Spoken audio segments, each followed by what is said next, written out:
আসসালামু আলাইকুম। আজকে আমি একটি উদাহরণ দিতে চাই।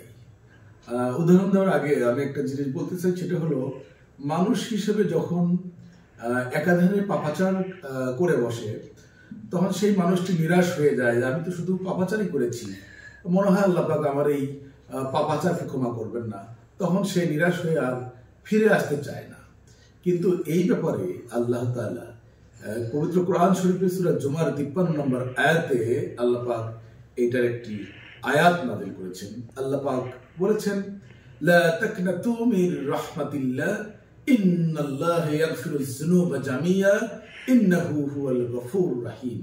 মহান আল্লাহ তাআলা বলেছেন, হে আমার বান্দারা, তোমরা যারা তোমাদের নফসের উপরে জুলুম করেছো, তারা কখনোই নিরাশ হয় না। আল্লাহ সমুদয় পাপ ক্ষমা করে দিবেন, নিশ্চয়ই আল্লাহ পরম করুণাময় এবং দয়ালু। আমি তার একটি উদাহরণ আপনাদেরকে দেখানোর চেষ্টা করছি। মানুষ যখন কোনো পাপ করে, তখন তার হৃদয়ে কালো স্পট করতে থাকে। তারপরে যখন তওবা করে আল্লাহ রাস্তায় আবার ফিরে আসে, তারপর সে পবিত্র হতে থাকে। আমি সেই উদাহরণটি আপনাদেরকে দেখাচ্ছি। ধরলাম যে একটি মানুষ অনেক পাপ করেছে, পাপ করে হৃদয়ে কালো স্পট পড়ে। ধরলাম একটা মানুষ পাপাচার করতে করতে তার হৃদয়ে স্পট পড়ে পড়ে কালো হয়ে গেছে।